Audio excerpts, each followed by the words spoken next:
Hi, welcome to Brand Builder Sessions. I am here today with Tasya Kelen from Isadore Nut Co. So Isadore Nut Co. is all about sourcing the highest quality ingredients from people, not corporations. You guys make some amazing nuts. Seriously, I have never tasted anything like that, and I think that anyone who tries them gets hooked immediately. So tell me a little bit more about your company and how you started it, Tasya. Well, Kate, thank you for your kind words. It means so much to me to hear you say how much you appreciate what we do. It's really true. I just feel like we have this mutual admiration society where you tell me that and then I'm overwhelmed, really. It means a lot to me. So I started this company 8 years ago with the intention of creating healthy, delicious snacks that for me, I was gluten-free. I knew I wanted it to have high protein and I wanted it to be good for you, but I really wanted it to taste delicious. Did you know it was going to be nuts right away, or did you evolve into that as you started with your kind of creation and production? So I have no classical culinary training whatsoever. I just like It's amazing to me. I just like to play in the kitchen. Okay. So for a while, I was at the stage where I was just playing with nuts and giving them to friends and putting them out at parties and things like that. And I was doing a yoga certification teacher training. Yeah. And then in the weekends, we'd visit our local farmers market. And walking around there, being gluten-free, looking for that delicious, that protein-rich option and not really finding it. Right. And thinking, those nuts that I like to make could be a really good addition to the farmer's market. Yes. Because I'm not the only one out there who, maybe wants something other than lots of carbs. So it was nuts naturally. So I think that what's interesting about what you did, though, is you didn't just go sort of like the roasted, salted kind of nut route, which there's a lot of that on the marketplace. You did something really unique, and you have some flavor profiles that are really vibrant. So talk to me about the different products that you have in each of your different flavors. Okay, well, it's funny because we started out, so I was doing the yoga teacher certification training, and then I was told about a pop-up for the holidays, and I had only made 2 flavors at that point. There was a cayenne kick, which I had kind of done a riff on a gourmet magazine spiced nut recipe. Okay. But I wanted there to be turmeric. So turmeric's an antioxidant, anti-inflammatory, and being in the yoga training, I started learning about Ayurveda and all of the important components of how food is medicine and how the things we put into our body will absolutely affect how we feel. Yeah. And so to be able to layer in those different spices on the nuts was integral to what I was trying to create. Yes. So I started with that cayenne kick. It had cayenne, it had turmeric, it had black sesame seeds, it had cumin seeds. And then I was like, well, I want something that's not super spicy. I want something that's a little sweeter. And knowing cinnamon was, had, a natural sweetness component to it. And it was, once again, going in that Ayurvedic tradition. Cinnamon's a warming spice. And Also good for like inflammation and metabolism and yeah. Exactly. Helps curb sugar cravings. That's right. We had 2 flavors. We had a cayenne and we had a cinnamon spice. Okay. And I was doing this pop-up and I thought I need a 3rd flavor. And somehow the idea of, I love lemon zest. I think lemon zest brightens up any dish. Yeah. Anything you want to cook. I mean, you can put it on pizza and it's going to transform your pizza. Just do it. Right? Yes. So fresh lemon zest and, something herby like rosemary. It just came to me. And that's a really funny thing, right? Because that's now our biggest seller. It's my personal favorite. I mean, it is my personal favorite. Yeah. So, okay, so you have those 3, and I know you have a couple more. So what are the other ones? So we started with those. We had the 2 that had the turmeric in there. That was important. Yep. And I'm a sweets girl. I love chocolate. I have a sweet tooth, and I needed some cocoa. Yes. And I love how things like cocoa and orange play together. And again, going back to Indian spices and traditions, you've got cardamom. It's that warming spice as well, Yeah. and it plays so well with cocoa. Right. So we created Cocoa Kiss. Beautiful. And everything we do just adds a little bit of maple syrup. So that's really the only sweetener that you're using in your products, right? Exactly. And so even the spicy flavors, the cayenne kick, you use a little bit of maple syrup in that too? So the maple syrup's helping to bind on all the spices because we're not using any oils. It's just the natural oils that come from the nuts themselves, and then the maple syrup just like helps bind on the spice. Right. Just use a little bit. So my thing I'm really proud of is 4 grams of protein, 2 grams of sugar per ounce. So Tasya, you have these amazing flavored nuts, but I know that is, one component, like looking at the flavor, right? I know one of the other big components of your business is your employment practices. And talk to us a little bit about what your philosophy is here, what you incorporate into your business, and why this has meaning for you. Thank you for asking me about that. We are an inclusive employer, so we are hiring people with visible and not visible disabilities. And I learned a few years ago that there is an incredible imbalance in employment for people with disabilities. There's 82% unemployment for people in the disability community. And I just felt like this is something that I can have an impact on, not just within our company, but how we spread the word to other companies that they too can become an inclusive employer. And so Tasya, how do you incorporate that into your business, and how do you actively go about finding people with disabilities? What does that actually look like? So there's a couple interesting things. One, we've started putting right on our packaging that your product is lovingly made by people with all abilities. And the idea there is not to dismiss, whether someone thinks it's their superpower to have a disability. It's the idea that we're all people. We have all different abilities, and we should all just be recognized and cherished and appreciated for what we can contribute to the world. Yeah. And what I learned once I became an inclusive employer there are so many tools to employers who want to learn. It's not a hard thing. So many people with disabilities actually have funding with job coaches. They'll come right along. They'll be there when the person is trying out for the job, learning about the responsibilities. They'll be there to assist the employer, help them figure out what sort of needs that employee might have, and then help the employee have the ability to advocate for themselves and what they need to do to be successful on the job. So the job coaches are people who are working with people with disabilities in different programs. Right. And the more you start to put it out there that this is what you do, people come to you. So is that what's happening now? Yes. Is that people are just gravitating towards you? Yes, the floodgates have opened and people reach out. And the other great thing is not only are they reaching out for employment, but they're reaching out to support us. It's amazing. So do you find that this serves them, right? And it serves the community, it serves this greater mission. But is there a benefit that you're finding that this is resonating with consumers or with retail buyers? Is this message translating? Absolutely. Absolutely. Being an inclusive employer is good business. Yeah. Because if you just look within your own family circle, there's a chance you're going to find someone with some sort of a disability. And the more you can call that out and name it and say, like, we're all people. And normalize it? And normalize it. Yeah.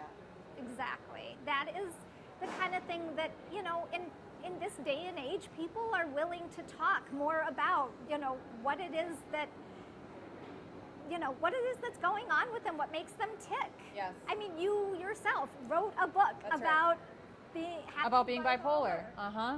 Exactly. You know exactly what this is about. The more we can speak about it and normalize it, the more people will feel comfortable and say, oh my God, yeah, I do have a kid who has, been dubbed special needs. Right.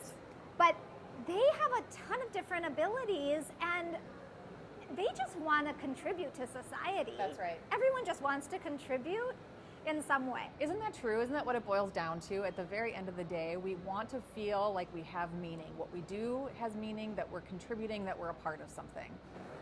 Yes. It's beautiful that you've created the container for that to be a part. Thank you.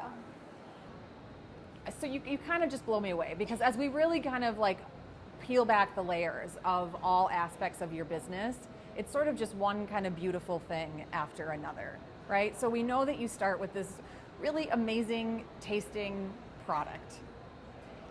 Then we know you have this employee, this diversity, this inclusion piece. I wanna hear a little bit more, and I think this is one of the reasons that you and I first connected, is around this food as medicine, and I think you have a story there around the name, how this company was named and who it's named after and what that means. Yeah. We definitely clicked when I read that in your bio you talk about food as medicine. Right. That was the thing that made me know I need to associate with this woman on all levels. Isadore Nut Company was named after my grandfather. He was an ad man in St. Louis. Okay. And in the 1950s, he would go into the grocery stores and he would ask for organic food. He was so ahead of his time. Oh my God. He was a total trailblazer. Yeah. Or as we like to say, the original health food nut.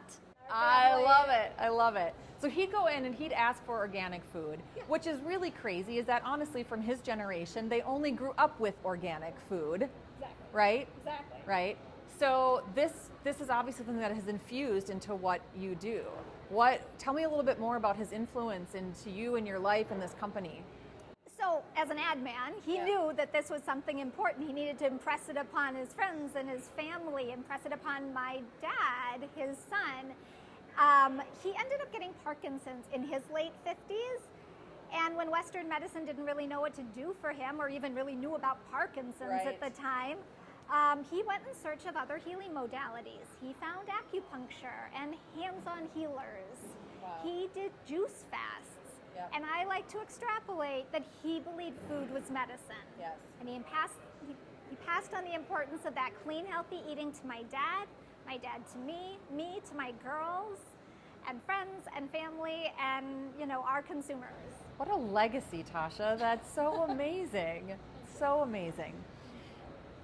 So the other piece for me that is really special about what you do, again, it's kind of one beautiful thing after another, is what you put into your sourcing of your products and the connection that you have with the actual farmers or with people actually growing and making these things. So I have a few questions around this topic, but first tell me, why is this important?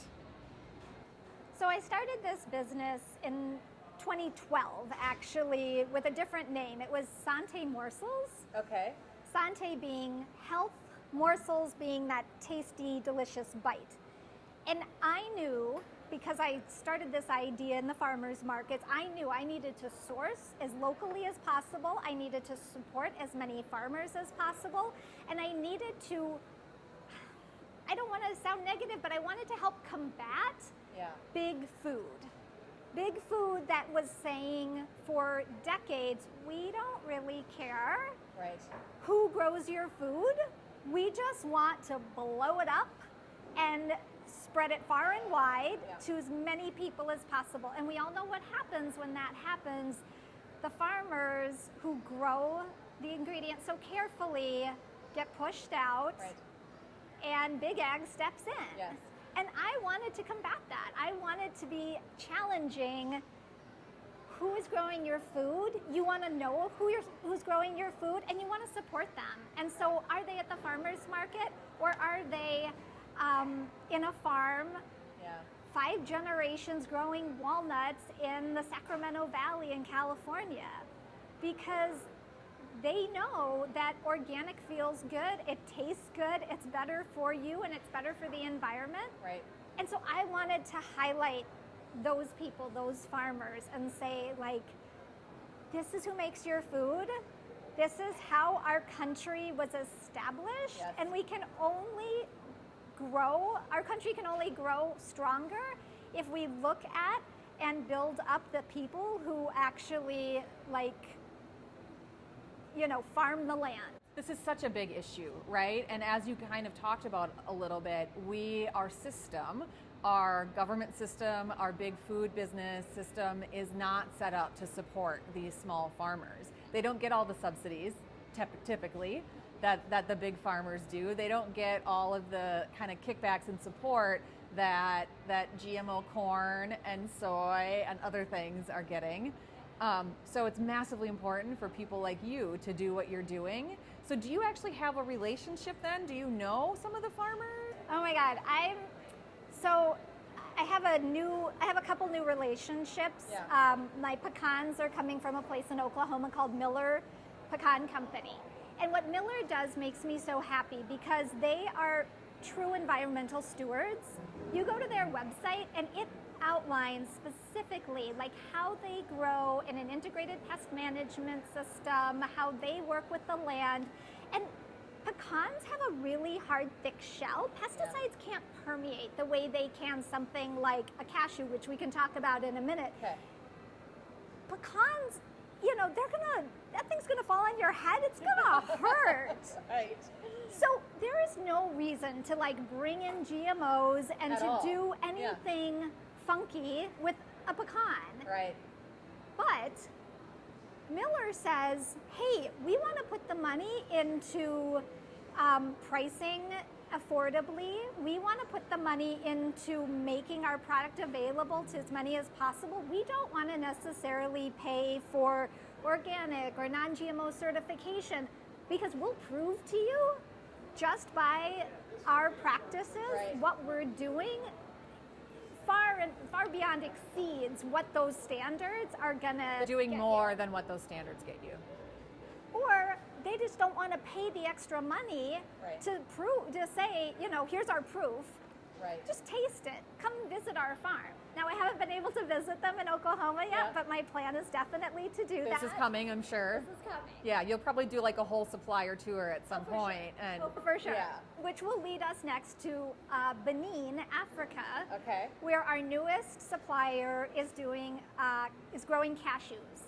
And the really cool thing about Talaro Global, who supplies our cashews, is their story. I mean, that would take up a whole interview yes. episode. But what they're doing is they're working with women-owned companies and people with disabilities and supporting them and helping them like grow their sales channels and supply chains and things like that. And now they're bringing it to the United States and saying like, hey, we want you to buy from us because we can show you the supply chain. We can show you the traceability of how those cashews got picked and who picked them and get them to you right on the box that I received. It talks about these cashews make a difference. This is amazing. It has me thinking actually, and I know we're going to talk about this a little bit, but you've got a little bit of repackaging that you're doing because I know you really want to tell these stories. Yeah. I am wondering if you've thought at all about doing some sort of like a QR code on your packaging that will bring people to your website that will show them the story around how you're sourcing these farmers, so they know exactly. This is amazing. It has me thinking actually, and I know we're going to talk about this a little bit, but you've got, a little bit of repackaging that you're doing because I know you really want to tell these stories. I am wondering if you've thought at all about doing some sort of like a QR code on your packaging that will bring people to your website that will show them the story around how you're sourcing these farmers, so they know exactly where their products are coming from. That's a great idea. Absolutely. Yeah. We will make that happen. Yeah. Yeah, happen. Yeah. Yeah. These are great stories. So let's talk a little bit about what is the future of Isadore Nut Company. So just tell me like kind of what comes next for you? I'm so excited because once I became an inclusive employer, in my mind, like the sky's the limit. Like we need to take our message and our story and the support of all of these different farmers and like spread it far and wide. Yes. Like 5-7 year plan, we need to have our own facility so that we are hiring people of all abilities. We are giving them the support they need. We are helping them advocate for themselves, learning great new skills. And if we have our own facility, we could potentially co-manufacture for other companies that follow some of the similar types of category or principles that we have and continue to hire more people and continue to source more ethically and responsibly and just continue to grow it and blow it up. What I love about what you're saying and what I feel kind of coming up for me is you are so clear in your why you do what you do. And there are all these layers to it, but you have such a clear vision, and then you have an amazing product to back it up. These products need to be in grocery stores across the country immediately. People need to be supporting this vision that you have. Thank you. Yeah. You're going to help that happen. I am going to help. I am going to help that happen. So I think that's actually a good point. Is let's talk about like some of the challenges of actually starting a food business. And you know, you've been doing this for 8 years. What has that journey been like for you? I mean, it's funny because we're on a call once a week, and I was reminded of how I've had doors close in my face. Yeah. And I think there's a lot of challenges